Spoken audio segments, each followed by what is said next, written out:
Muchísimas gracias por tan amable y divertida presentación. Es estupendo estar aquí en Badajoz esta tarde con vosotros. Badajoz que se está convirtiendo poco a poco en mi casa, cosa que agradezco mucho. Agradezco también al museo y a la Asociación de Amigos del Museo su amabilísima invitación para estar hoy aquí con vosotros, presentando un proyecto que es la niña de mis ojos, como es el Rebellao, que espero para los que no lo conocéis, pues que os enamore como lo ha hecho conmigo, ¿no? Así que mil gracias. Hacía tiempo que no pasaba por esta sala para charlar. La última vez pasé un frío de mil demonios, un sábado por la mañana. Era una nevera completa. Hoy no tenemos ese caso. Además, muchísimas caras conocidas y queridas. Se nota ese calor humano afectuoso. Así que os decía que estamos muy contentos. Y cuando digo estamos, no hablo en primera persona, sino que hablo en plural, porque somos muchos los que formamos parte de este proyecto. Desde estas burrillas que nos ayudan a desbrozar y a cuidar la parcela en la que nos hallamos, hasta todos y cada uno de los colaboradores que en ella participan. Así que mi misión hoy es hablaros del Parque Arqueológico y Natural El Rebellao. Se me dio la posibilidad de hablar del yacimiento en el que estamos interviniendo en la actualidad en profundidad, pero creo que quizás eso tenga que ser en una siguiente ocasión. Ahí lo dejo, ¿no? Ahí os lo dejo. Hoy quisiera hacer una visión general de lo que supone el Parque Arqueológico y Natural El Rebellao, ¿no?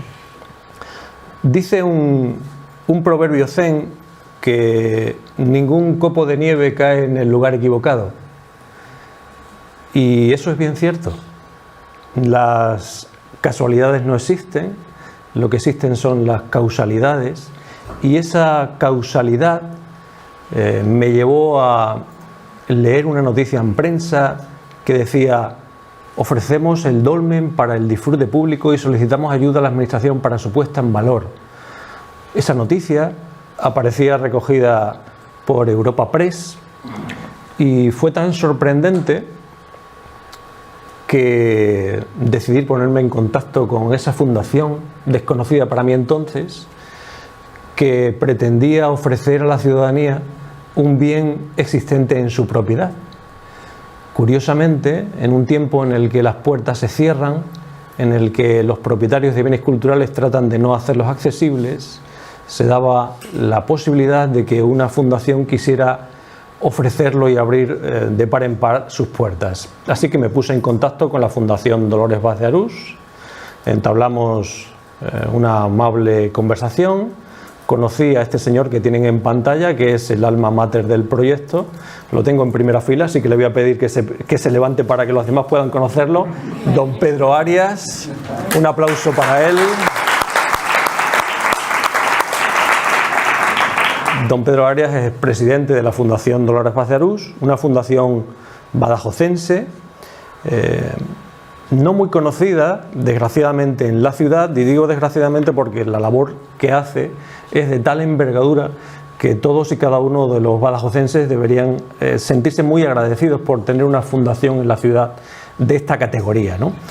La Fundación Dolores Vaz de Arús es una organización sin ánimo de lucro que se creó por deseo expreso de doña Dolores Vaz Mirón, en homenaje a la labor desarrollada especialmente por su padre, conocido como Pepe Reyes, y también su marido Francisco Arús, ¿no? Aquí tenemos una imagen de doña Dolores, a la que no tuve el gusto de conocer, pero se suele decir que a las personas no se la conoce por sus palabras, sino por sus hechos, por sus acciones. Y todas y cada una de las acciones que me llegan de doña Dolores, especialmente con todo lo que se ha organizado gracias a su patrimonio personal, pues está sirviendo para mejorar muy mucho la vida de muchas personas existentes en Badajoz, y especialmente de 3 organizaciones beneficiarias, como tienen en pantalla: la Organización Aprosuba 3 de Badajoz, la Asociación de Lucha contra el cáncer y las Hermanitas de los Ancianos Desamparados de Badajoz, ¿no? Esas tres organizaciones reciben un soporte anual económico por parte de la Fundación Dolores Paz de Arús, incidiendo, como les decía, en ese afán por mejorar la vida de las personas, ¿no? Ese primer contacto establecido con don Pedro Arias supuso plasmar la necesidad de una toma de contacto con la finca denominada El Rebellao, y cuando uno comienza algo se plantea por dónde empezar, y el mejor sitio para empezar es siempre el principio, ¿no? ¿Y cuál es el principio desde un punto de vista arqueológico? Pues el principio, lógicamente, es una prospección arqueológica intensiva.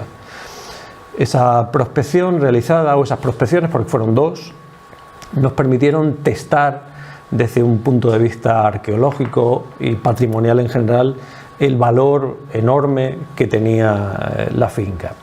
Así que un amplio equipo de personas nos dispusimos a recorrer todos y cada uno de los metros cuadrados de la parcela.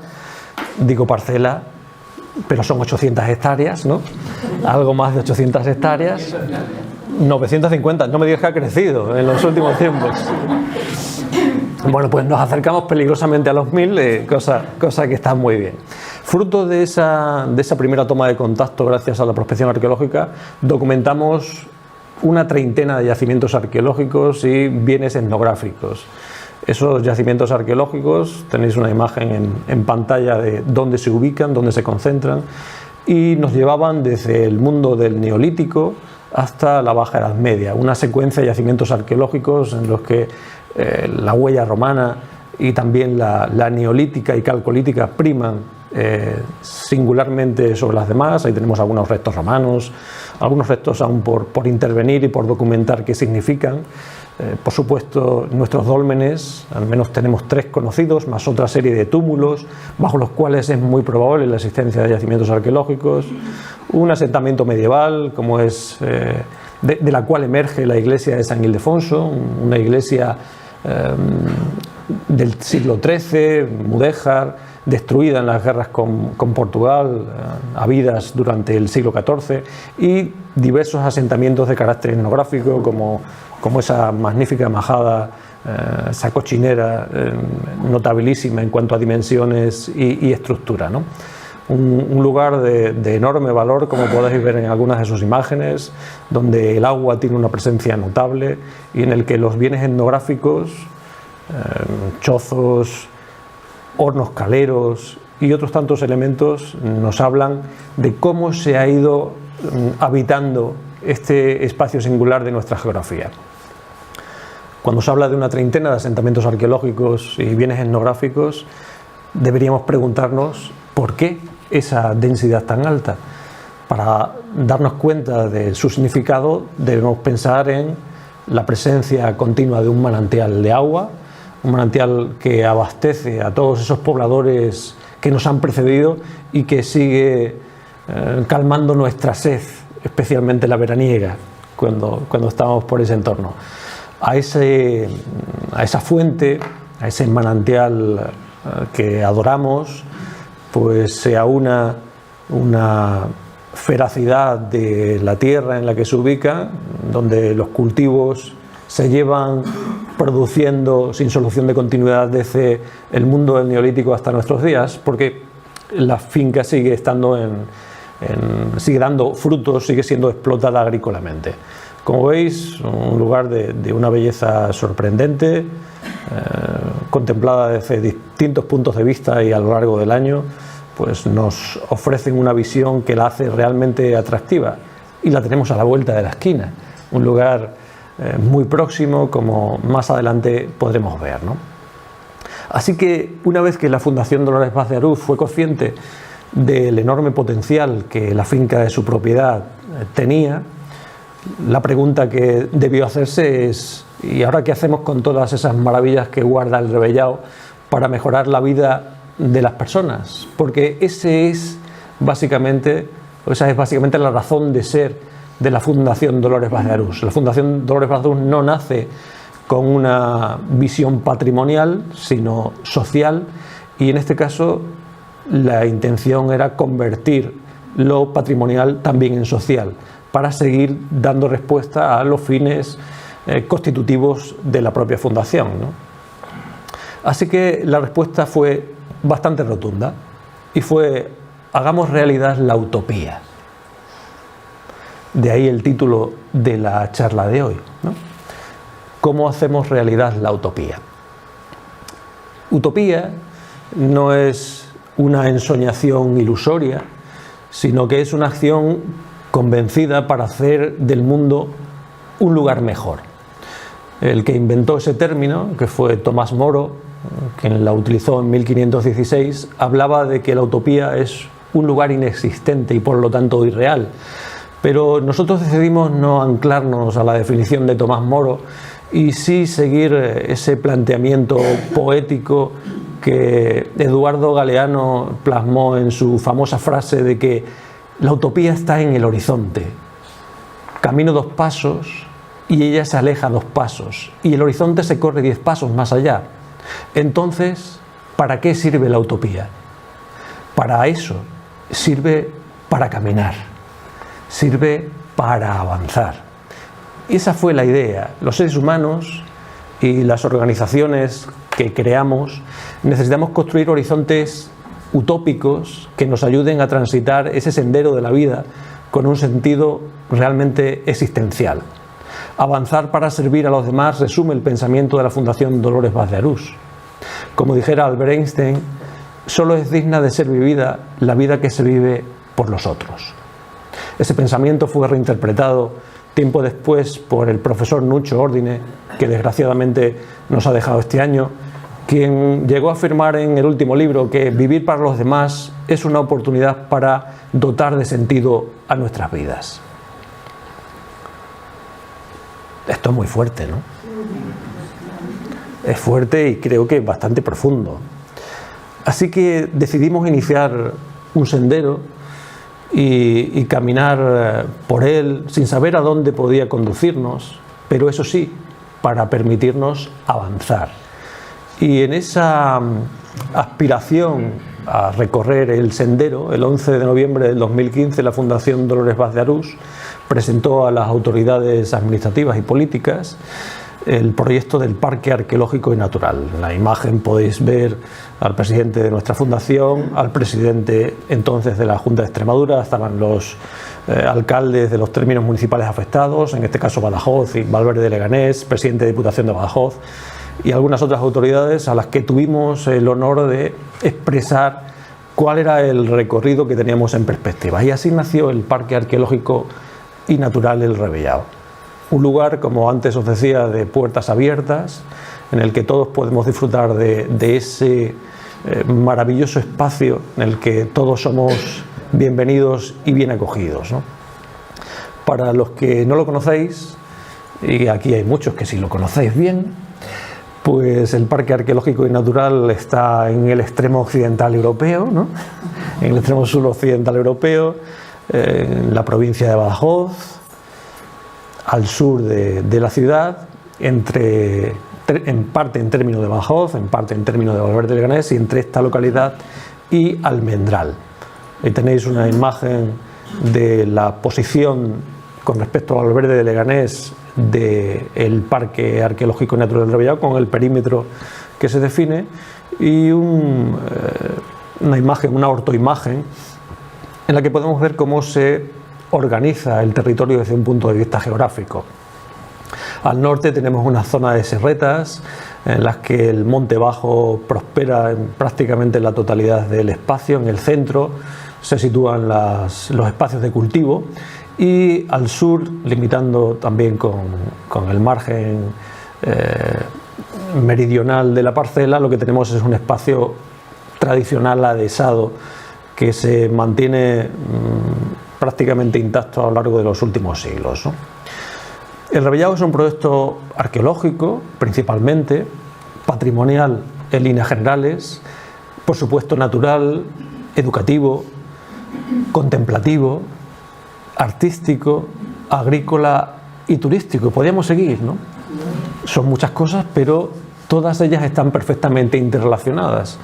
No son ajenas unas de otras, sino que se genera una simbiosis entre ellas, una sinergia realmente fascinante. Y todo esto teniendo en cuenta que estamos empezando. Esto acaba de empezar. Aunque a nuestro presidente le guste decir que agilicemos, que él quiere ver muchas cosas hechas. Tengo 77. Porque me dice que tiene 77 años. Bueno, desde el año 2015, momento en el que comenzamos las tareas arqueológicas de excavación en el Rebellao, han tenido lugar intervenciones sobre 6 de los 30 yacimientos arqueológicos conocidos. Se ha intervenido sobre la iglesia de San Ildefonso, sobre la aldea del Rebellao existente en su entorno, se ha intervenido sobre los yacimientos Arias 1 y Arias 2, sobre el dolmen Rebellao 1 y sobre el yacimiento Pedro Manuel 1. Son asentamientos que, como os digo, nos llevan desde el Neolítico a la Baja Edad Media. Ahí tenemos alguna imagen del famoso dolmen Rebellao 1, tanto en fotografías diurnas como nocturnas, la iglesia de San Ildefonso con su magnífica portada mudéjar, el asentamiento neolítico calcolítico denominado Arias 1. Es decir, tenemos una secuencia realmente interesante. Todas estas intervenciones han sido sostenidas a lo largo del tiempo gracias a los esfuerzos realizados por la Fundación Dolores Vaz de Arús y puntualmente con apoyos de otras organizaciones como pueden ser la Universidad de los Mayores de la Universidad de Extremadura, el Instituto de Educación Secundaria Campos de San Roque de Valverde de Leganés y la Junta de Extremadura, que promovió talleres de empleo en colaboración con el Ayuntamiento de Valverde de Leganés y que nos permitió intervenir sobre 2 de los asentamientos arqueológicos. A partir de ahí nació una nueva organización llamada Asociación Cultural de Amigos del Parque Arqueológico y Natural El Rebellao. Tenemos aquí a su presidenta también, a Asunción Leitón. Saluda también, Asun.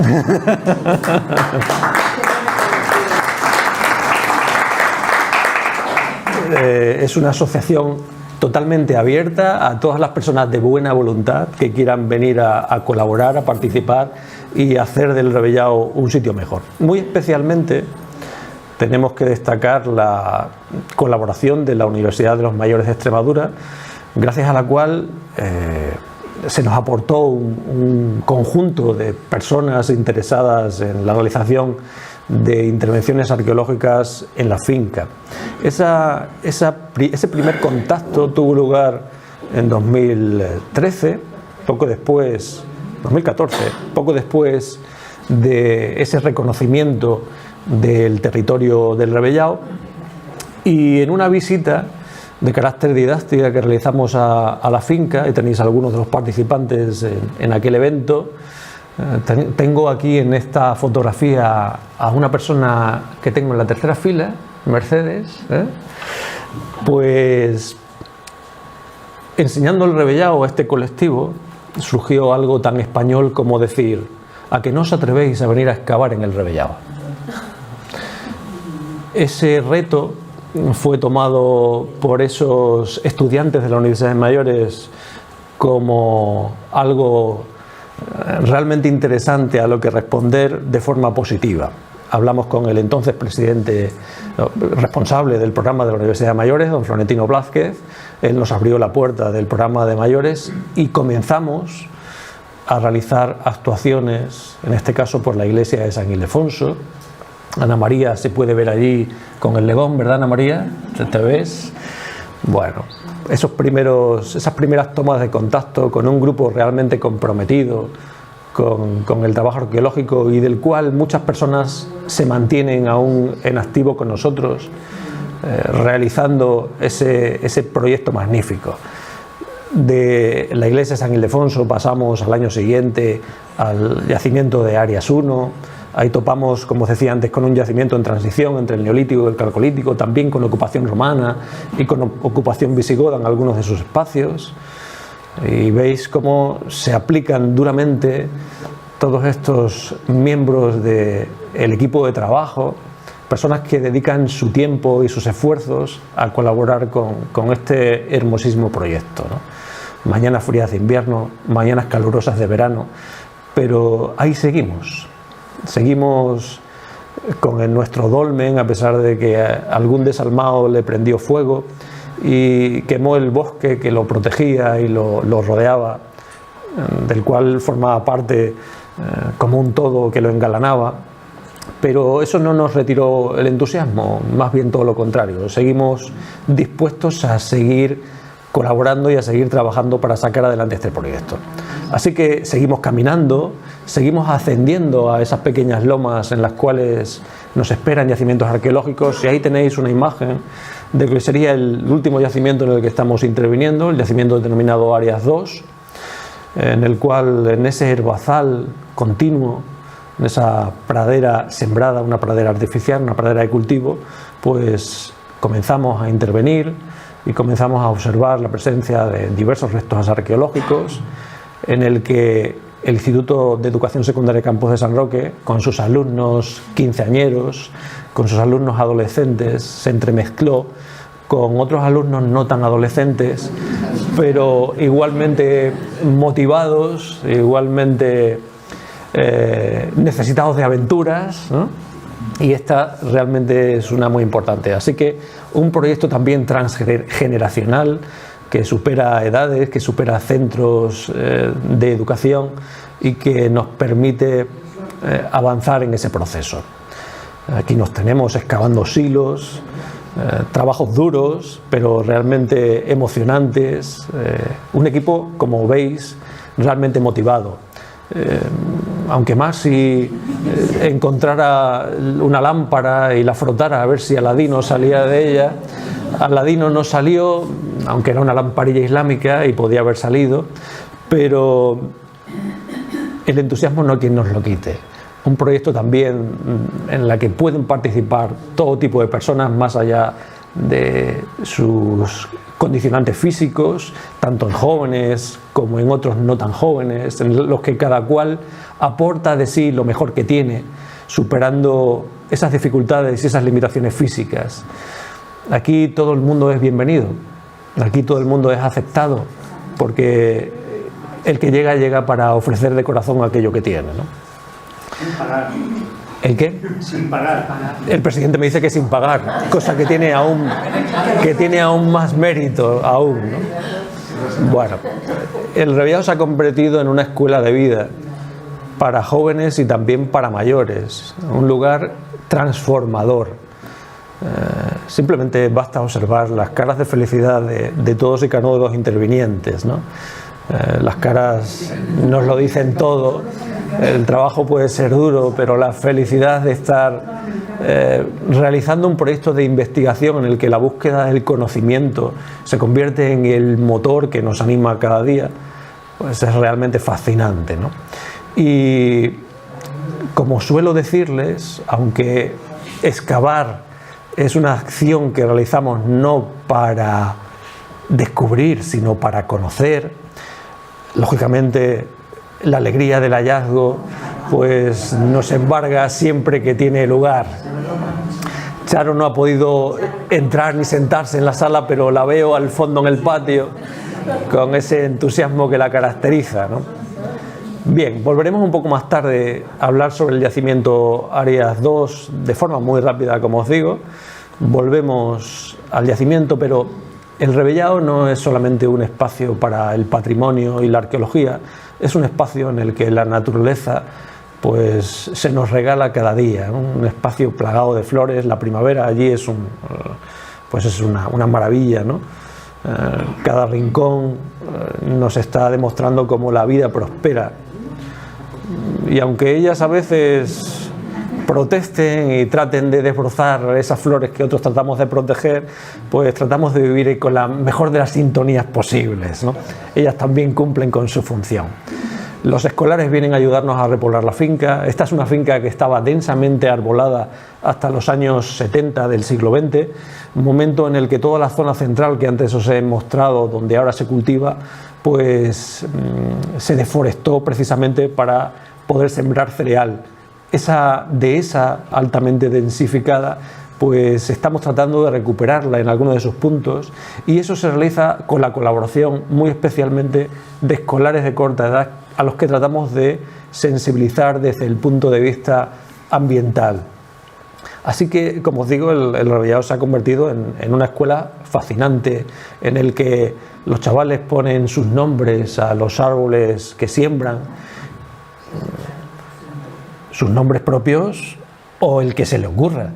Hay nombres de dibujos animados, hay nombres de aventureros de películas, en fin, es muy divertido observar todo lo que ellos pueden imaginar. Eso crea vínculos, crea lazos de estos chicos que muy probablemente dentro de unos años podrán ver crecido ese bosquete que están ayudando a crear y del cual algunos árboles pues ya nos están mostrando esa prosperidad, ¿no? Les explicamos parte de nuestra historia, les explicamos técnicas artísticas, como es esas manos en positivo o esas manos en negativo, dependiendo de la técnica que les estemos enseñando. Aquí el presidente había decidido pintar, blanquear una de las estaciones etnográficas, pero directamente la chavalería decidió que estaba demasiado blanco para su gusto. Y ahí nos aplicamos duramente, ¿no? La psicóloga un disgusto tremendo. La psicóloga que llevaba el proyecto pues se disgustó, que iba a pensar el presidente, pero el presidente estaba encantado con esa acción, ¿no? Bien, como os decía, la escuela llevada a donde debe estar, que es al exterior, superando los muros que muy habitualmente en lugar de protegernos nos encierran y nos reprimen. El Revellado se convierte en un campo abierto en el que, gracias a la explicación de los distintos profesionales que colaboramos en ella, pues la atención y el aprendizaje se producen de una forma absolutamente natural. Por allí pasan colegios, institutos. Si tenemos presentes aquí algunos colegas de la docencia, pues estaremos encantados en recibiros siempre que queráis. La experiencia es realmente grata. Las puertas están abiertas, como antes os decía, y están abiertas para los alumnos de institutos, de educación primaria, de educación secundaria, y también para todos aquellos que en las distintas rutas que hacemos por la finca casi todos los meses, pues hacen con nosotros un recorrido didáctico, interpretativo, por algunos de los principales espacios de la finca, ¿no? Un lugar para el divertimento y el aprendizaje como pocos existen en nuestra región. El disfrute suele estar casi siempre garantizado. Digo casi siempre porque a veces no hay migas y eso también redunda en un empeoramiento de las condiciones. Bueno, otra de las cosas en las que estamos trabajando es en la creación de un neopoblado. Si bien tenemos un asentamiento neolítico del cual hemos documentado algunas cabañas en campañas anteriores, pues estamos replicando, reproduciendo las plantas de esas cabañas en ese neopoblado que estamos construyendo. Hicimos un proyecto piloto en el que colaboraron los alumnos del Instituto de Educación Secundaria Campos de San Roque y también de la Universidad de los Mayores. Ahí hicimos un prototipo muy básico, el prototipo se nos cayó. Pero claro, para avanzar también hay que cometer errores, ¿no? Ahí nos las prometíamos muy felices, pero cuando lo cubrimos, pues llegó una tormenta y se lo llevó por delante. Así que decidimos que nada nos iba a frenar, que nada nos iba a parar y lo íbamos a hacer aún mejor la siguiente vez. Y en esa vez, que es en la que estamos actualmente, pues estamos elaborando estos neochozos, neoviviendas inspiradas en ese asentamiento neolítico Arias 1 y estamos creando un poblado. También estáis invitados a construirlo con nosotros. Estas son algunas de esas cabañas que estamos ya edificando. Ahí tenéis una imagen que avanzará muy mucho, faltan muchísimos elementos, falta un foso protector, falta una muralla muy primaria, una empalizada, faltan algunos chozos más. Ahí tenéis una imagen aérea de cómo va evolucionando. Será una aldea en todo su sentido, una aldea dispuesta a modo de enorme diorama para explicar las formas de vida de nuestros ancestros allá por esos milenios en los que los primeros agricultores y ganaderos se asientan sobre todo ese espacio extremeño, ¿no? Pero no nos quedamos aquí y seguimos, y una de las últimas cosas que estamos generando es un lugar abierto para actos públicos, especialmente de carácter cultural. Le llamamos el Círculo de las Encinas, y en ese Círculo de las Encinas, también realizado de forma colaborativa entre todos los asociados de los amigos del Parque Arqueológico y Natural del Rebellao, potenciados y dirigidos por la Fundación Dolores Bazarús, pues hemos creado un escenario en plena naturaleza, rodeados por encinas, un lugar, como veis, mágico y totalmente abierto. Ahí tuvimos la ocasión de que la coral de Jerez de los Caballeros nos amenizara una tarde de esos últimos días de verano tan agradables, ¿no? Vamos a retomar rápidamente el yacimiento arqueológico Arias II para tener una visión así muy general de ese asentamiento. Se ubica, como veis, en una posición central de lo que es el área delimitada por el parque arqueológico. Casi se ha convertido en un ombligo, ¿no? Esa posición tan central, casi ni hecho a propósito, ¿no? Bueno, pues ese ombligo del Rebellao se ha convertido también en el centro de nuestro mundo, ¿no?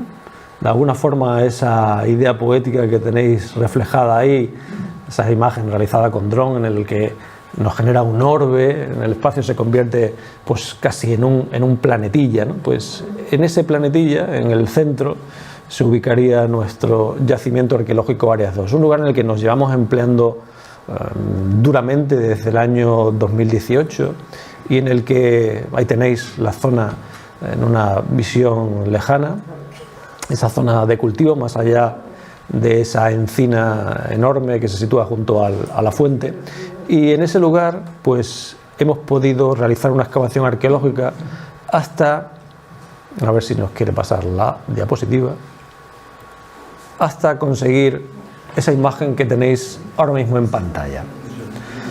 Eso que parece un queso de Gruyère no es tal.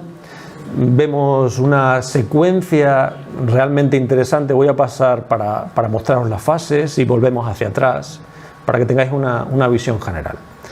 Fijaos, todas esas son las fases que hemos podido documentar en la excavación arqueológica realizada en el yacimiento Arias II, del cual solamente conocemos una pequeña parte que deberá ser explorada en profundidad en nuevos proyectos de investigación que deberán ser autorizados por la administración competente, que es la Junta de Extremadura, que es el ente que administra el patrimonio en la región, pero que nos está permitiendo documentar una ocupación de ese espacio entre el siglo I de nuestra era y el siglo XX.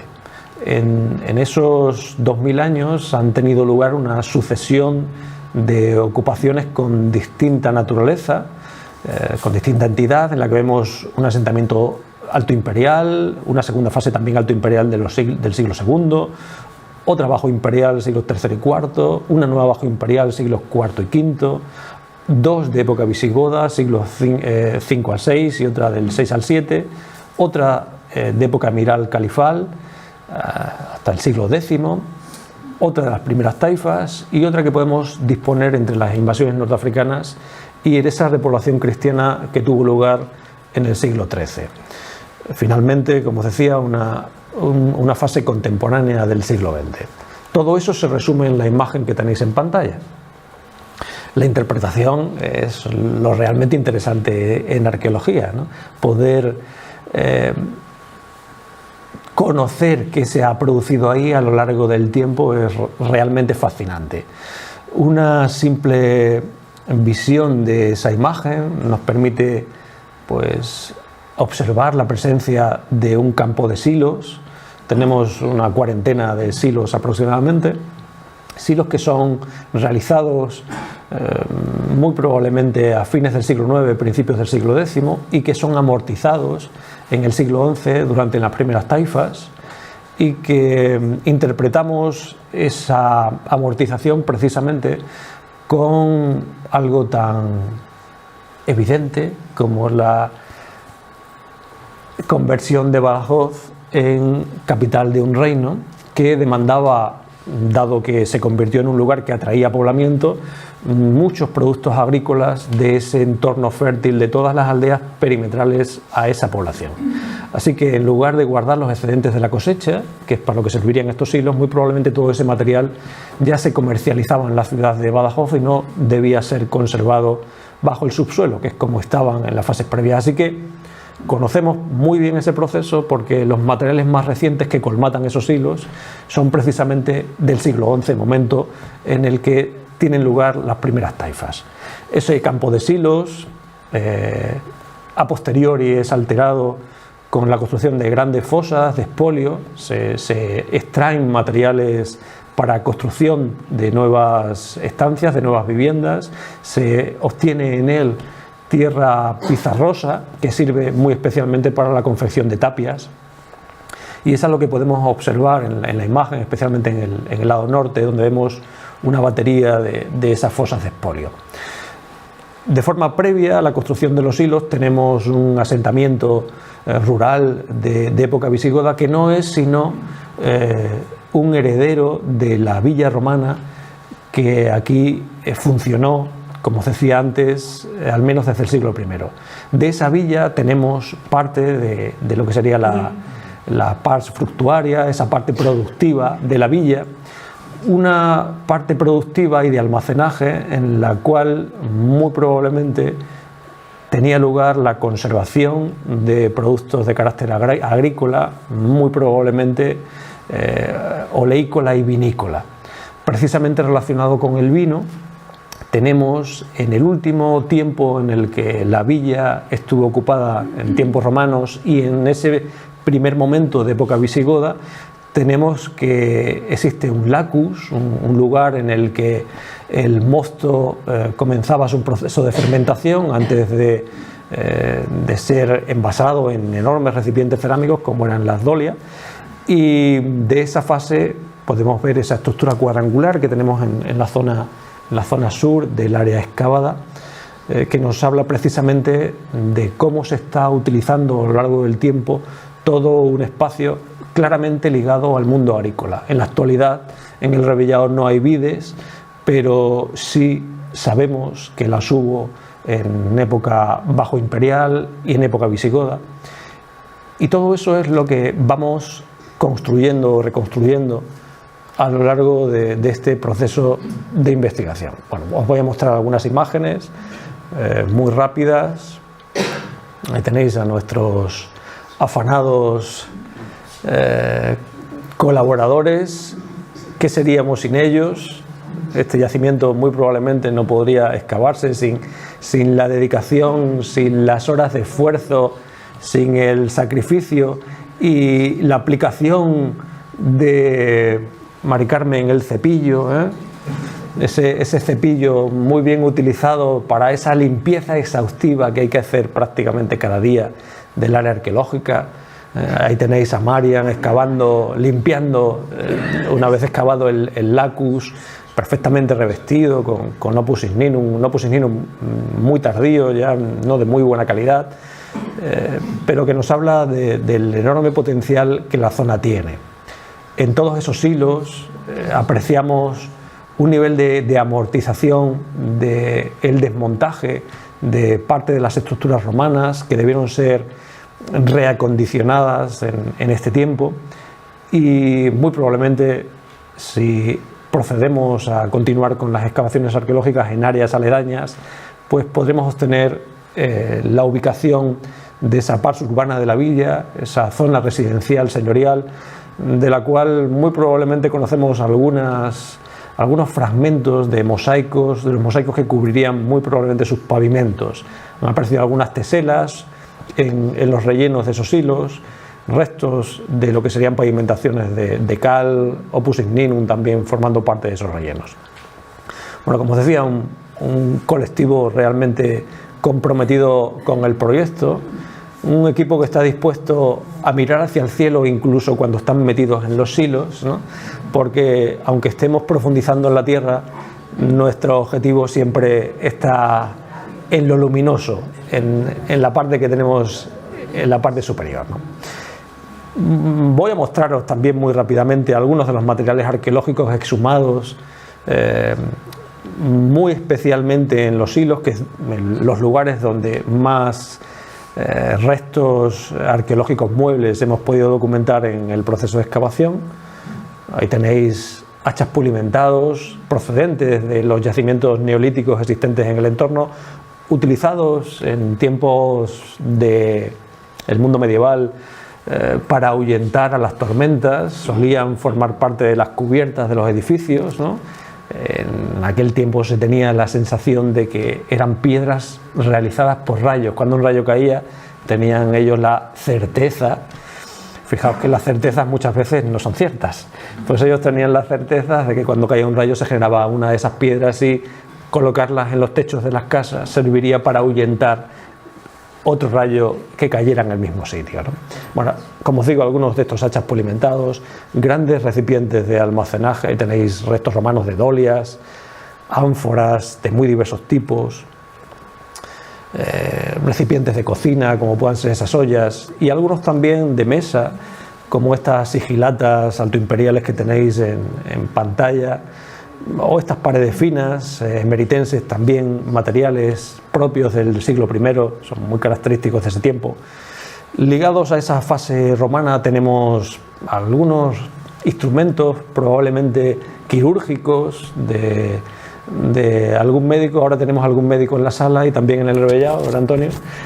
Pero en su día también los hubo con su instrumental. Fijaos, quizás cauterizador y algunas pinzas son parte de ese instrumental médico, están realizados en bronce.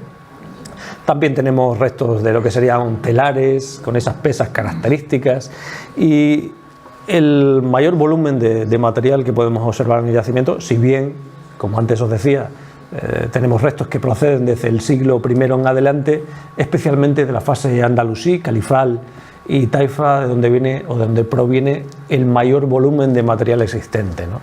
Tenemos desde jarritas, ollas con la característica imprimación de haber sido puesta al fuego, ataifores como este que tenéis en pantalla, algunas tipologías no conocidas o no documentadas aún en publicaciones, esa maravillosa redoma que antes veíais justamente en el momento en el que tuvo lugar el hallazgo, algunas otras jarras con las características líneas verticales pintadas en blanco, bueno, algunos candiles.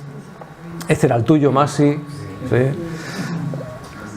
Tapas de ollas, algunas piezas peculiares, como este pico vertedor de un jarrito con forma de perro, con la cabeza de perro. Incluso podéis observar los ojos marcados en el rostro, y algunos elementos realmente peculiares. No sé si se apreciará en la imagen, pero esa es el asa de una tapadera de época islámica, que fechamos fines del siglo IX, y que tiene una cruz incisa sobre su superficie. Esa cruz incisa sobre la superficie, más otro tipo de restos, como puede ser la abundante presencia de restos de cerdo, como fauna comida en el yacimiento arqueológico, nos evidencian que, aunque estemos en época islámica, aquí muy probablemente aún se mantenía un grupo de cristianos, un grupo de gente que perseveraba en las costumbres de sus padres. Si bien los materiales ya nos hablan de ese tiempo en transición, fijaos esos ataifores con los chorretones característicos de manganeso, y estas otras cerámicas, producciones muy características de Badajoz, que nos hablan y nos marcan como un fósil director muy preciso ese momento del siglo XI, con las cerámicas que solemos denominar como verde y manganeso, unas cerámicas que nos marcan perfectamente ese momento de amortización de los hilos. Y entre esos materiales curiosos, pues podemos observar una pieza de ajedrez, muy probablemente el rey, una pieza realizada con hueso, torneado.